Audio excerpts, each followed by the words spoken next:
Hi buddies, is Naveen voice over. புதுசாக சேனலில் பார்க்குறவங்க சப்ஸ்கிரைப் பண்ணிக்கோங்க. ஆல்ரெடி பார்த்துட்டு இருந்த கொரியன் மிஸ்ட்ரி த்ரில்லர் ட்ராமாவோட 4th எபிசோட் தான் பார்க்க போகிறோம். ஸ்டோரி இன்னும் சஸ்பென்ஸாகவும் எமோஷ்னலாகவும் தான் போயிட்டுருக்கு. ஸோ 4th எபிசோடோட ஸ்டார்டிங்கில் ஃபஸ்ட்டு ஒரு ஃப்ளாஷ்பேக் சீனை தான் காட்டுறாங்க. அப்போ தாஜு அப்புறம் கோவோட மேரேஜ் லைஃப் நல்லா தான் போயிட்டு இருந்துச்சு. ஒரு நாள் தாஜு ஹாஸ்பிட்டல்லேருந்து வீட்டுக்கு வந்தப்போ ரொம்ப டயர்டாகவும் அப்படி எதோ பற்றியும் ரொம்ப ஆழமாக யோசனை பண்ணிகிட்டே இருக்கிற மாதிரி தெரியுது. அதை பார்த்த கோ வந்து என்ன ஆச்சு அப்படின்னு சொல்லி கேட்குறா. ஆனால் தாஜு வந்து ஹாஸ்பிட்டலில் ஒர்க் அதிகமாக இருந்துச்சு அப்படிங்கிற மாதிரி சொல்லிவிட்டு அப்படி வேறு எந்த விஷயத்தையும் வந்து ஷேர் பண்ணிக்கவே இல்லை. இப்படியே கொஞ்ச நாள் போகுது. கொஞ்ச நாளாகவே தாஜுக்கிட்ட வந்து நிறைய சேஞ்சஸ் வந்து இருந்துச்சு. முன்னாடி மாதிரி அவன் சரியாக பேச மாட்டேங்கிறான், ஃபோன் கூட பண்ண மாட்டேங்கிறான். கோ என்ன கேட்டாலும் சரியான பதில் கூட சொல்லாமல் ஏதோ அவகிட்ட இருந்து மறைக்கிற மாதிரியே வந்து நடந்துகிட்ருப்பான். அது மட்டும் இல்லாமல் 2 பேரும் போட்டிருந்த அந்த வெட்டிங் ரிங்கை கூட கழட்டி வச்சிருவா. அதுக்கு ஆப்ரேஷன் ரூமில் வந்து மறந்து வச்சுட்டு வந்துட்டேன் அப்படின்னு எக்ஸ்கியூஸ் சொல்லிட்டு இருப்பான். இதெல்லாம் பார்த்த கோக்கு வந்து ஏதோ சரியில்லை அப்படிங்கிற மாதிரி ஃபீல் வருது. இப்போ ப்ரெசென்ட்டில் தான் காட்டுறாங்க. போலீஸ் காரோட நம்ம தாஜுவோட கார் வந்து மோதி இருக்கும்ல. ஒரு நாள் போலீஸ் ஆஃபீஸர் வந்து காரை விட்டு இறங்கி போய் செக் பண்ணும்போது தாஜு ஆல்ரெடி அங்கேருந்து எஸ்கேப் ஆகி போயிருப்பான். அது வேகமாக ஓடிட்டு இருந்ததுனால போலீஸால் ட்ரேஸ் பண்ண முடியல. காரிடோரில் ஓடிட்டு இருக்கும்போது இன்னொரு போலீஸ் ஆஃபீஸர் வந்து அவனை பார்த்துட்டு சேஸ் பண்ண ஆரம்பிக்கிறாரு. கடைசியில் நம்ம ஆஃபீஸர் வந்து என்ன பண்ணுறாருன்னா தாஜு வந்து பிடிச்சிடறாரு. ஆனால் தாஜுக்கு வந்து நேற்றுக்கு அப்பாயின்மெண்ட் பண்ணியிருந்த ஒருத்தர் வந்து கண்டிப்பாக மீட் பண்ணணும் அப்படிங்கிற மாதிரி ஒரு சுச்சுவேஷன்.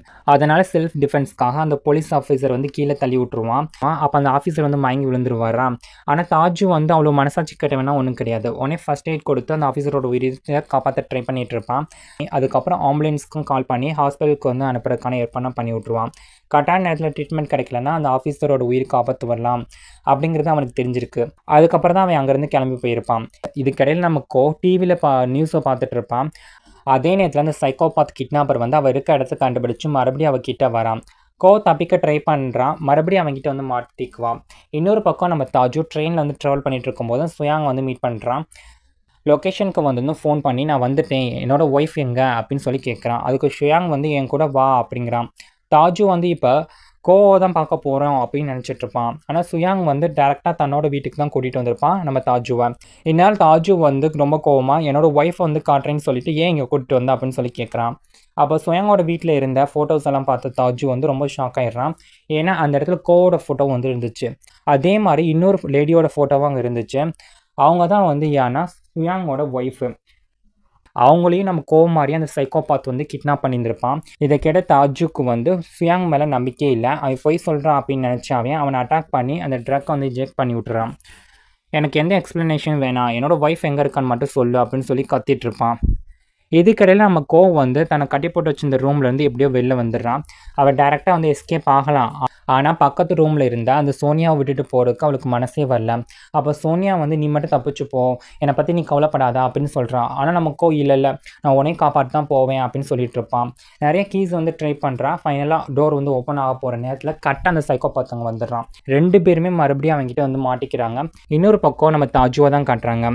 மறுபடியும் சுயாங்கோட வீட்டில் அங்கேருந்த இன்வெஸ்டிகேஷன் எக்யூப்மெண்ட்லாம் பார்த்த தாஜு நீ யார் அப்படின்னு சொல்லி கேட்குறான். அப்போ ஷியாங் தன்னோட 6 வருஷம் பழைய ஸ்டோரி வந்து சொல்லிட்டு இருப்பான். அவனோட ஒய்ஃபையும் இதே சைக்கோபாத் தான் வந்து கிட்னாப் பண்ணியிருந்திருப்பான். அப்போ அந்த கிட்னாப்பர் வந்து ஃபோன் பண்ணி ஃபஸ்ட்டு எனக்கு 30 மில்லியன் ஓன் வேணும், அதுக்கப்புறம் இல்லை இன்னும் 70 மில்லியன் ஓன் வேணும், மொத்தமாக 100 மில்லியன் ஓன் வேணும் அப்படின்னு சொல்லி கேட்டிருந்திருப்பான். சுயாங் வந்து முழு பணத்தையும் கொடுத்துருப்பாரு. ஆனால் ஒய்ஃப் வந்து திரும்பி வரவே இல்லை. அதுக்கு பதிலாக உன்னோட ஒய்ஃப்க்கு இந்த நிலைமைக்கு வந்ததுக்கான நீ செஞ்ச ஒரு மிஸ்டேக் தான், அதாவது நீ செஞ்ச ஒரு தப்பு தான் அப்படின்னு சைக்கோபாத் வந்து சொல்லியிருப்பான். அது என்ன மிஸ்டேக்னு இன்றைக்கு வரைக்கும் சொல்லவே இல்லை அப்படின்னு சுயாங் சொல்லிட்டு இருப்பாரு. அதுக்கப்புறம் சுயாங் தாஜு கிட்ட நீயும் வந்து பாஸ்டில் ஏதாவது தப்பு பண்ணியிருந்துருக்கலாம், அதனால தான் இப்போ அவனோட ஒய்ஃப் வந்து டார்கெட் பண்ணிகிட்ருக்கான் அப்படிங்கிறான். அது மட்டும் இல்லாமல் அந்த சைக்கோபாத்தோட வாய்ஸ் வந்து 6 வருஷம் கழிச்சு இன்னும் என்னால் மறக்க முடியல. இந்த டைம் தாஜு வந்து ஒரு இறையாக யூஸ் பண்ணி சைக்கோபாத்தை வந்து பிடிக்கலாம் அப்படிங்கிற மாதிரி டிசைட் பண்ணியிருந்தான் அப்படிங்கிறத சுயாங் வந்து சொல்லிட்டு இருப்பாரு. அவன் இத்தனை நாளாக கலெக்ட் பண்ணி வச்சுருந்த files, investigation records, previous cases எல்லாத்தையும் தாஜுக்கிட்ட வந்து காட்டுவான்.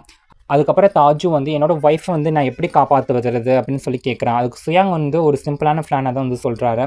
சைக்கோபாத் கேட்ட மாதிரி அந்த பணத்தை வந்து நீ எடுத்துகிட்டு போ, அவனை வெளியில் வர வைய, அது ஒரே ஒரு சான்ஸ் மட்டும் தான் நமக்கு இருக்குது அப்படிங்கிறான். இதே சேம் டைம் இன்னொரு பக்கம் நம்ம கோவம் வந்து மறுபடியும் வந்து சுயநினைவுக்கு வந்துடுறாங்க. இந்த டைம் அவளோட காலில் வந்து சங்கிலினா போட்டு கட்டில ஃப்ரீயாக தான் இருக்கா. ஆனால் கையை மட்டும் வந்து கட்டி போட்டு வச்சுருப்பான். சைக்கோபாத் வந்து கன்டினியூவாக அந்த சிசிடிவி மூலமாக அவளை வந்து வாட்ச் பண்ணிக்கிட்டே தான் இருப்பான். அன்றைக்கி நைட் அவன் கோ இல்லைன்னா நம்ம சோனியா 2 பேத்துல யாராவது ஒருத்தர் வந்து கொல்லலாம் அப்படிங்கிற மாதிரி டிசைட் பண்ணியிருப்பான். ஒரு பெரிய சுத்தியில் எடுத்துக்கிட்டு வந்ததை பார்த்தா கோ வந்து நடுங்க ஆரம்பிச்சிருவாங்க. ஆனால் ஃபஸ்ட்டு அவன் வந்து சோனியா இருக்கிற ரூம்குள்ளே தான் போகிறான். சோனியா சாகிறதுக்கு முன்னாடி வந்து ப்ரே பண்ணிட்டு இருந்திருப்பான். அதை கேட்ட கோ வந்து ப்ளீஸ் ப்ளீஸ் சோனியா வந்து விட்டுருங்க, என்ன கொன்றுங்க அப்படின்னு சொல்லி அழுதுட்ருப்பான். ஆனால் சைக்கோபாத் வந்து எந்த ஒரு சிம்பத்தியும் வந்து காட்டல. அதான் மனசே ஈவ இறக்கமே வந்து காட்டவே இல்லை. இன்னொரு பக்கம் தாஜு வந்து தன்னோட ரிலேட்டிவ் வீட்டுக்கு வந்து போகிறான். எனக்கு 3 பில்லியன் வோன் வந்து கேஷ் வேணும் அப்படின்னு சொல்லி கேட்டுட்டு இருப்பான். ஃபர்ஸ்ட் அவங்க கொடுக்க மாட்டேன் அப்படின்னு தான் சொல்லிட்டு இருப்பாங்க.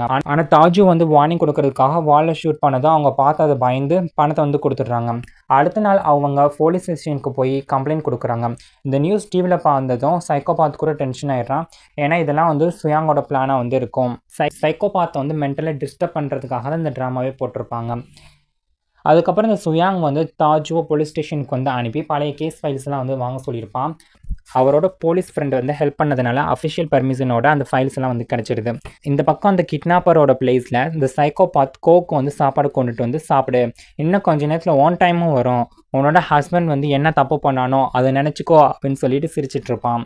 கோ அதே நேரத்தில் எஸ்கேப் ஆகிறதுக்கு வழி தேடிட்டு இருப்பாங்க. இதே சேம் டைம் அந்த சைக்கோபாத் வந்து சிசிடிவியில் வந்து செக் பண்ணிகிட்டு இருப்பான். அப்போது ஒரு கேமரா சடனாக வந்து ஆக்டிவ் ஆகுது. ஸ்க்ரீனில் இருந்தது நம்ம தாஜு. அவன் இப்போ சைக்கோபாத் மறைஞ்சிருக்கிற அந்த லொக்கேஷனை வந்து கண்டுபிடிச்சிட்டான். இதனால் அடுத்த எபிசோடில் ஒரு பெரிய இன்சிடென்ட்டே நடக்க போகுது. அப்படி என்ன நடக்க போகுது அப்படிங்கிறத அடுத்த எபிசோடை பார்த்து தெரிஞ்சுக்கலாம். நான் எக்ஸ்பிளைன் பண்ணது உங்களுக்கு பிடிச்சிருந்துச்சுன்னா மறக்காம நம்ம சேனல் சப்ஸ்கிரைப் பண்ணுங்கள், லைக் பண்ணி உங்கள் ஃப்ரெண்ட்ஸ் அண்ட் ஃபேமிலி வரைக்கும் ஷேர் பண்ணுங்கள். மறக்காமல் கமெண்ட் செக்ஷனில் கமெண்ட் பண்ணுங்கள். தேங்க்யூ ஃபார் வாட்சிங்.